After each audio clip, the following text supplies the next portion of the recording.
हाँ प्रिय विद्यार्थियों, ये हम अब देखेंगे क्लास 10th। ये जो यूपी बोर्ड है उसमें जो क्वेश्चन आते हैं, इम्पोर्टेंट क्वेश्चन हैं, इनको आप देखिए और मेहनत करिए। हम भी आपको वीडियो बना बना के डालते रहेंगे। ओके, तो देखो कैसे करते हैं। x, y में संबंध ज्ञात करो यदि बिंदु x, y 1, 2, 7, 0 संरेख हैं। हम जानते हैं 3 बिंदु संरेख हैं तो वो सूत्र होता है। अब आपका हल में लिखेंगे, दिया है बिंदु x, y 1, 2, 7, 0 ये दिया है, संरेख है, लिखा है ये संरेख है, संरेख है। तो हम जानते हैं तो त्रिभुज का क्षेत्रफल इक्वल 0 होता है। त्रिभुज का क्षेत्रफल क्या होता है? 1/2। और 3 जगह लिखते हैं x कोष्टक y minus Y plus x कोष्टक y minus Y plus x कोष्टक y माइनस वाई इक्वल 0। कोष्टक यहाँ बंद कर दिया जाता है, यहाँ पे लिख देते हैं इस टाइप से। अब हम इसमें मान लगा देंगे और सूत्र अभी पूरा नहीं है। एक बात समझो, यहाँ पर हम आपको बताते हैं कि अगर यहाँ पे आपका लिखा है 1 तो यहाँ पे आपका 2 आएगा और यहाँ पे आपका 3 आएगा। 1 के बाद 2 आएगा, 2 के बाद 3 आएगा, 3 के बाद 1 आएगा, 1 के बाद 2, 2 के बाद 3, 3 के बाद 1, 1 के बाद 2, 2 के बाद 3, 3 के बाद 1। ये चक्री क्रम है, ये साइक्लिक ऑर्डर इसे कहते हैं अंग्रेजी में, और हिंदी में चक्री क्रम। 1 के बाद 2 आएगा, 2 के बाद 3, 3 के बाद 1, ऐसे आता है। ऐसे ही आप यहाँ करेंगे, यहाँ x1 रखेंगे, x2 रखेंगे, x3 रखेंगे। 1 के बाद 2 आएगा, 2 के बाद 3, 2 के बाद 3, 3 के बाद 1, 3 के बाद 1, 1 के बाद 2 लिख दिया। आप यहाँ डाल देंगे x1/1, ये डालेंगे x2/2, ये डालेंगे x3/3। ये नंबर हमने डाल दिए, इनमें से छांट के यहाँ रख दो, आंसर आ जाएगा। x1 का मान ढूंढो, ये रहा x1 x कोष्टक, y2 का मान ढूंढो, ये रहा 2 माइनस y3 का मान ढूंढो 0, कोष्टक बंद, यहाँ आ गई प्लस। x2 का मान देख लिया 1, y3 का मान देखा 0, ये माइनस लगाएंगे, y1 की वैल्यू ये लगाएंगे y, कोष्टक यहाँ आ गए प्लस। x3 का मान ये रहा 7, कोष्टक y1 का मान ये लगाएंगे और माइनस y2 का मान ये लगाएंगे और कोष्टक बंद। अब कोष्टक लगाओ न लगाओ, यहाँ पर जो आपका 1/2 था वो यहाँ 0 के भाग में नीचे चला गया है 1/2। यहाँ से हमने जब 1/2 हटाया तो वो 0 में चला गया भाग 1/2, वो तो खत्म हो जाएगा। x का अंदर इसमें गुणा कर लो तो ये आ गया 2x, 1 का इसमें अंदर गुणा कर दो तो माइनस के y आएगा, लिख दिया माइनस का y, और 7 का इन दोनों में मल्टीप्लाई कर लो, प्लस के 7y और प्लस का माइनस का, प्लस माइनस का गुणा करेंगे, माइनस का 7 का 2 में मल्टीप्लाई करेंगे तो आपका आ जाएगा 14, और इक्वल यहाँ पर किसी संख्या का भाग 0 में देंगे तो 0 हो जाएगा। ये इसमें शामिल कर लो, 2x ऐसे ही रहने दो, 2x 7x में से 1x घट जाए 1y, 7y से 1y चला जाएगा तो आपका प्लस के बचेंगे 6y, और ये आपके माइनस के 14 है, इक्वल 0। चाहो तो 14 को उधर ले जाओ, ये आ गया 2x प्लस 6y इक्वल 14 उधर चला जाएगा, चिन्ह बदल जाएगा, और ये किसी से अगर कट रहे हो तो इनको हल्का कर दो। ये 2 से डिवाइडेशन करेंगे तो 1 रह जाएगा, और 2 का इसमें डिवाइडेशन करेंगे तो 3, और 2 का इसमें करेंगे तो 7। 2 से जो 1 बार कट जाएगा x लिखेंगे, 2 से ये 3 बार कट जाएगा ये y लिख देंगे, और 2 से 7 बार कट जाएगा ये लिख देंगे।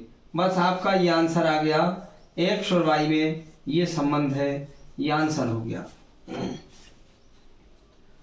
अब इसके बाद हम आपको और क्वेश्चन बताते हैं। एक क्वेश्चन हम ये बता रहे हैं कि sine 3a equal cos a minus 26। तो आप a का मान ज्ञात कीजिए। a का मान ज्ञात करो कितना होगा। तो हल में क्या करते हैं, हल या तो आप इसे बदल दो या इसे बदल दो, किसी एक को बदलो, किसी एक को बदल दो, आपका आ जाएगा। आंसर में क्या कैसे बदलेंगे इसको वो भी देखो। ये साइन है तो कॉस में बदल दो, इसे कॉस में हम बदल सकते हैं। लिख देंगे cos 90 minus 3a, 90 minus 3a, क्योंकि कॉस 90 माइनस 3a जो आपने लिखा है 90 माइनस 3a, कॉस बदल जाएगा साइन में और पीछे ये कोण लिख जाता है। Cos 90 minus theta equal sine theta, cos 90 minus theta equal sine theta, ये फॉर्मूला होता है। और यहाँ आपका चल रहा है कितना, कॉस कोष्टक में a माइनस 26, कॉस से कॉस कैंसिल हो गया और आपका क्या बचा, यहाँ कोण बचा 90 अंश माइनस 3a इक्वल वहाँ बचा a माइनस 26। अब हम क्या करेंगे, a को हम इधर लाएंगे, 90 को उधर ले जाएंगे, फिर माइनस 3a के पास में हम इस a को लाए और उधर माइनस 26 के पास में ये 90 को ले गए, माइनस का 90 हो जाएगा, ये आपका जुड़ करके माइनस के 4a हो जाएगा और उधर माइनस का पीछे 0 में 6 जोड़ेंगे 6 और 9 2 11 हो जाएगा, माइनस से माइनस कट जाएगा, a की वैल्यू निकालेंगे तो 160 में 4 से डिवाइडेशन कर देंगे, इसका डिवाइडेशन कर दो, 4 दूनी 8, 3 बचे, 4 9 36, ये आपका आ गया a इक्वल 29 डिग्री। डिग्री को अंश कहते हैं। ये आपका आंसर आ चुका है, ये रहा आंसर। अभी हम ये बताते हैं कि कैसे कैसे बदल जाते हैं। Cos 90 minus theta equal sine theta होता है, आपको याद तो करना पड़ेगा ये। तो हमने कोई एक बदल दिया और आपका आंसर आ गया। आप देखेंगे क्वेश्चन,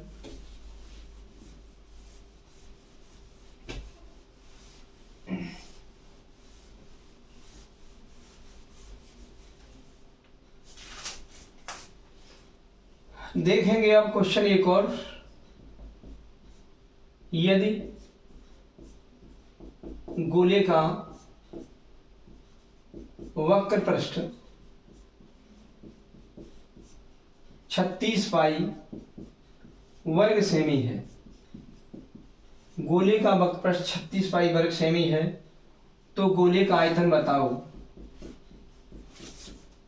गोले का आयतन ये पूछा गया है। हल में क्या करेंगे, पहले आप ये लिखेंगे, गोले का दिया है, गोले का वक्र पृष्ठ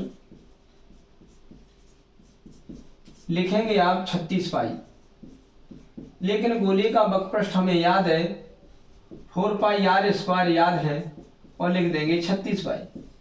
पाई से पाई कट जाएगा, 4 से भाग लगा दो, आर स्क्वायर इक्वल 36/4, इससे 9 बार चला जाएगा, 4 9 36, वर्ग हटाएंगे वर्गमूल ले लेंगे, आर बराबर 9 का वर्गमूल 3 होता है। अब गोले के आयतन का सूत्र लगा देंगे। गोले का आयतन होता है 4/3 पाई आर क्यूब, याद कर लो इसको, 4/3 यहाँ लगा दिया, पाई हमने ऐसे ही लिख दिया, आर क्यूब का मान रख दिया ये कितना 3 का क्यूब। अब 3 का क्यूब हम जानते हैं, हमारा 3 का क्यूब हो जाएगा 3 × 3 × 3, ये 3 से 3 कट जाएगा, 3 तरफ 9 चौक 36 आ जाएगा, 36 पाई आ जाएगा। लेकिन ये आयतन है, आयतन 3 बार होता है, सेमी गुणा सेमी गुणा सेमी, सेमी गुणा सेमी गुणा सेमी, क्योंकि ये आर क्यूब है, आर 3 बार गुणा होता है, R into R into R, pi का मात्रा कुछ होता नहीं, 4/3 का होता नहीं, आर का होता है, लेकिन आर में 3 बार गुणा है, R into R into R. तो हमारा सेमी गुणा सेमी गुणा सेमी इक्वल घन सेमी, या सेमी पर पावर लगा देंगे 3। यह आपका आंसर आ गया, यही आंसर है। अच्छा, अब देखेंगे हम एक क्वेश्चन अब बताएंगे, बहुत इंपॉर्टेंट क्वेश्चन है, यह आपके कंपटीशन में भी पूछा जाते हैं और ये बोर्ड परीक्षा में भी पूछे जाते हैं। पहले हम आपका सूत्र एक बताएंगे। सूत्र देखिए, बहुत इंपॉर्टेंट है, इनको रट दो। ये सूत्र है नंबर 1, यदि रेखाएं एक दूसरे को काटें या पीछे करें, रेखाएं एक दूसरे को प्रतिच्छेदित करें,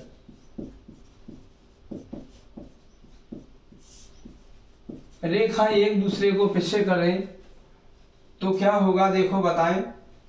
आपकी अगर पहली रेखा मान लीजिए ये है a1x प्लस b1y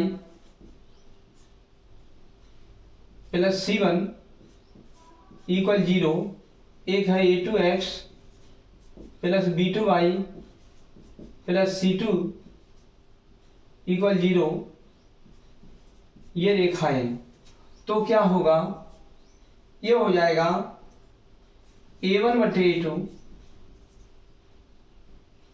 नहीं होगा बराबर b1/b2 के, ये बराबर नहीं होगा। ये रेखाएं एक दूसरे को पिछ करें तो ये होता है, ये आपका एक अद्वितीय हल भी होता है और ये संगत निकाय का अद्वितीय हल भी होता है, तथा निकाय का एक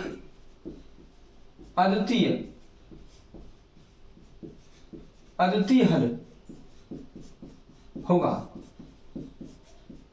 और रेखाएं एक दूसरे को काटेंगे भी, जैसे एक रेखाएं एक दूसरे को काट रही हैं, तो देखो ये बिंदु मिलेगा, ये बिंदु मिलेगा आपको, तो इसे कहते हैं अद्वितीय हल।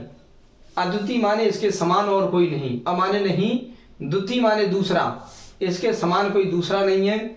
ये रेखाएं एक दूसरे को काटेंगी और ये इनका एक संगत हल होगा। क्या है, निकाय का एक अद्वितीय हल होगा, ये संगत होंगी, ये एक दूसरे को पीछे करती है, तो और ये अद्वितीय हल हो तो क्या होता है, a1/a2 does not equal b1/b2। ये वाली बात याद कर लो।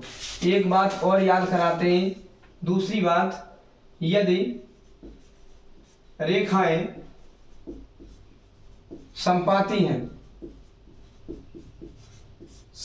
हैं तो क्या होगा, a1 बराबर a1/a2 बराबर b1/b2 बराबर c1/c2, ये रहा। और इसका हम ये भी कह देंगे, इसके अनंत अनेक हल होंगे, इसके अनंत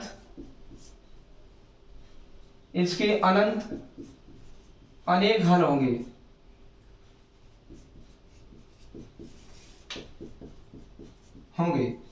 और ये निकाय संगत भी है, ये निकाय संगत है। ये दूसरी बात हो गई आपकी। तीसरी क्या है, अगर समांतर रेखाएं, यदि रेखाएं समांतर हैं तो आपका समांतर रेखाओं में होगा a1/a2 का मान बराबर तो b1/b2 के होगा, लेकिन वो बराबर c1/c2 के नहीं होगा और इसका कोई हल नहीं होगा, ये असंगत है, इसका कोई हल नहीं होगा,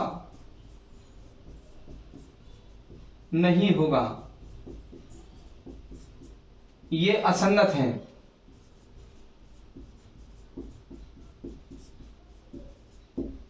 बस जो दो संगत है ये असंगत है, इसका कोई हल नहीं है और इनके अनंत अनेक हल होंगे और ये आपके एक अद्वितीय हल होगा। अब हम इनके बारे में बताते हैं कि ये प्रतिच्छेदी रेखाएं क्या होती हैं। ये एक दूसरे को काटती हैं। जैसे मान लीजिए हम अभी बताते हैं आपको, इसमें से ये देखो आपकी ये दो रेखाएं अगर एक दूसरे को ऐसे काट रही हैं यानी प्रतिच्छेदित करती हैं ऐसे जे, तो ये एक बिंदु पे काट रही हैं, केवल ये एक बिंदु है यहाँ पर, केवल बस जो हमने उंगली और अंगूठे से पकड़ा है ये केवल एक बिंदु है, एक दूसरे को ये प्रतिच्छेदित कर रही हैं, ये काट रही हैं। तो इसके लिए क्या होता है, यदि रेखाएं एक दूसरे को प्रतिच्छेद करें माने काटें, तो ये दो कोई समीकरण दिए होंगे, इनमें से a1 b1 a2 b2 ये छाट लेंगे, a1 b1 c1 और a2 b2 c2 छाट लेंगे, और a1 में a2 का भाग दे देंगे, b1 में b2 का भाग दे देंगे, लेकिन ये बराबर नहीं आएंगे। तो निकाय का एक अद्वितीय हल होगा, ये समझ लो, एक अद्वितीय हल होगा, ये संगत होंगी और एक दूसरे को ये प्रतिच्छेद करेंगी, और एक ही इसका हल होगा। इस एक हल के सामने कोई दूसरा हल नहीं होगा, ये आपका पॉइंट हो जाएगा, एक आएगा आंसर इसका, माने एक ही आंसर आएगा। तो देखो एक अद्वितीय हल होगा, अद्वितीय माने इसके मुकाबले कोई दूसरा हल नहीं होगा। अब दूसरी बात क्या है, रेखाएं संपाती हैं। संपाती का मतलब ऐसे ये रेखा है और समांतर होते होते होते होते यहाँ पर हम टच कर दें, एक के ऊपर एक रख दें, ऐसे ये रख दी, तो ये संपाती हो गई। इसके अनंत अनेक हल होंगे। देखो हम यहाँ पर एक, अगर हम यहाँ पॉइंट लगा दे, ये पॉइंट लगा दे, देखो ये पॉइंट ये लगा दिया, ये लगा दिया, ये लगा दिया, ये लगा दिया, ये लगा दिया, ये पॉइंट हम लगाते चले जा रहे हैं। तो हम अगर इस रेखा को यहाँ रख भी दें, इस रेखा को इस जगह रख भी दें, देखो ये आपकी रेखा है और ये पॉइंट लगे हुए हैं, और इसको इस पर रख भी दें ऐसे, तो ये एक दूसरे को उन्हीं बिंदुओं पर टच करेंगी, ये टच करेंगी, तो आपके अनंत अनेक हल हो जाएंगे।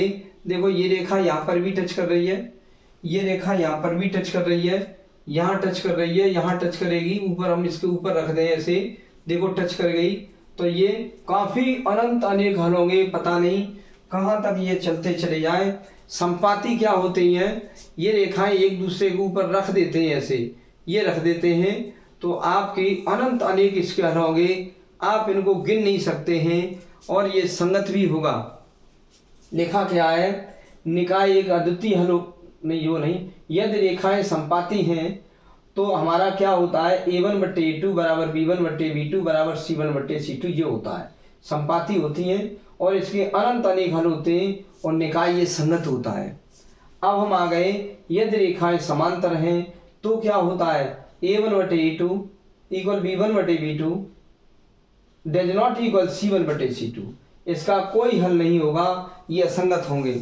ये समांतर रेखा ऐसे कर दें ऐसे, तो ये एक दूसरे को कहीं नहीं काटेंगी, तो आपका कोई हल नहीं होगा कहीं पर भी। यहाँ ऐसे कर दें तो ये आपकी क्या है, एक दूसरे को काट रही हैं, प्रतिच्छेद कर रही हैं, तो इसका क्या होता है, ये लिखा है a1 बटे a2 does not equal b1 बटे b2, तो इसका कोई मतलब एक अद्वितीय हल होगा, और ये रेखाएं एक दूसरे को काटेंगी, इसका एक अद्वितीय हल होगा। क्लियर, अगर ये संपाती ऐसे है, समांतर है, तो इसका कोई हल नहीं होगा, और संपाती ये है तो इसके अनंत अनेक हल होंगे। बस आप ये याद कर लो, रट लो इसको, ये तीनों अगर बराबर हैं तो आप ये संपाती रेखा है, अनंत अनेक हल होंगे। अगर आपकी यहाँ पर ये दो बराबर हैं तो इसके कोई हल नहीं होगा, और आपके ये बराबर नहीं है, a1 बटे a2 b1 बटे b2, तो आपके ये एक अद्वितीय हल होगा, एक दूसरे को काटेंगे, ये याद कर लो। अब देखते हैं हम इनके क्वेश्चन को देखेंगे। क्वेश्चन हमारा ये है, ये देखते हैं कि कोई भी हम आपको दिखा दें 9x plus 3y plus 12 equal 0, एक दिखाएंगे 18x plus 6y plus 24 equal 0, ये दिखाया। अब हम इसमें देखते हैं, पहली रेखा से छांट लेंगे, a1 का मान 9 और b1 का मान हमने छांटा 3, a1 b1 c1, और C1 का मान छांट लिया हमने 12, A1 B1 C1। अब इसमें से छांटेंगे A2 B2 C2। A2 का मान 18, B2 का मान 6 और C2 का मान 24। ये छांट लिया A2 B2 C2। अब क्या लिखेंगे, इनके हम भाग दे देंगे। A1 के नीचे A2 का भाग देंगे तो 9/18 कर देंगे, ये कट जाएगा तो हमारा 1/2 आ जाएगा। फिर B1/B2 निकालेंगे, B1/B2 निकालेंगे तो हमारा 3/6 काट देंगे, 3 एकम 3, 3 दूनी 6। C1/C2 निकालेंगे, ये क्या करेंगे, C1 है हमारा 12/24, 12/24 निकाला, कट गया तो 1/2 आ गया। आपको पता लग गया कि ये सभी बराबर हैं, तो देखो ये लिखा है सभी बराबर हैं, तो एक अद्वितीय ये संपाती होंगी और अनंत अनेक हल होंगे।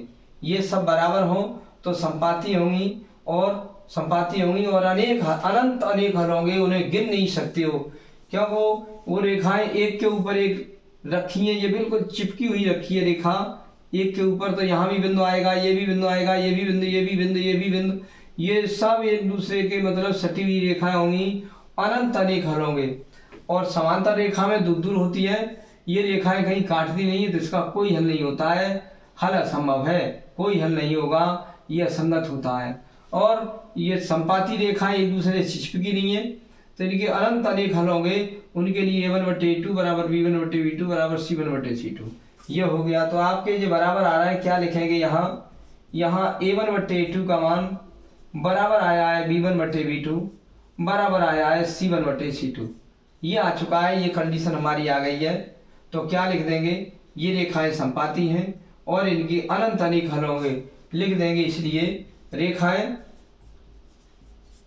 संपाती हैं तथा इनके अनंत अनेक हल होंगे।